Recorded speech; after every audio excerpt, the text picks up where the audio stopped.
ചിന്നക്കനാലിലെ കപ്പിത്താൻസ് ബംഗ്ലാവ് എന്ന റിസോർട്ടിന്റെ ഭാഗമായി 50 സെന്റ് പുറമ്പോക്ക് ഭൂമി മാത്യു കുഴൽനാടൻ കൈവശം വെച്ചിട്ടുണ്ടെന്നാണ് റവന്യൂ വകുപ്പിന്റെ കണ്ടെത്തൽ. ഈ സ്ഥലത്ത് സംരക്ഷണ ഭിത്തി നിർമ്മിച്ചു. തേയില കൃഷിയും ചെയ്യുന്നുണ്ടെന്ന് റവന്യൂ വകുപ്പ് കണ്ടെത്തി.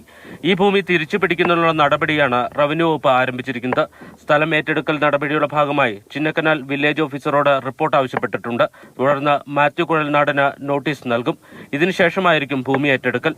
എന്നാൽ ഈ ആരോപണങ്ങൾ മാത്യു കുഴൽനാടൻ നിഷേധിക്കുകയാണ്. ആ പ്രോപ്പർട്ടിക്ക് കോമ്പൗണ്ട് വാൾ എന്ന് പറയുന്നത്, മതിൽ എന്ന് പറയുന്നത് ആ പ്രോപ്പർട്ടിക്ക് ഇല്ല.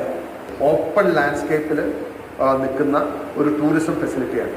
അപ്പോൾ അതിന് കോമ്പൗണ്ട് വാൾ, മതിൽ കെട്ടി എന്ന് പറയുന്നത് തന്നെ തെറ്റായ ഒരു കാര്യമാണ്. മതിൽ കെട്ടിയില്ല, ആ പ്രോപ്പർട്ടിക്ക് മതിലേ ഇല്ല.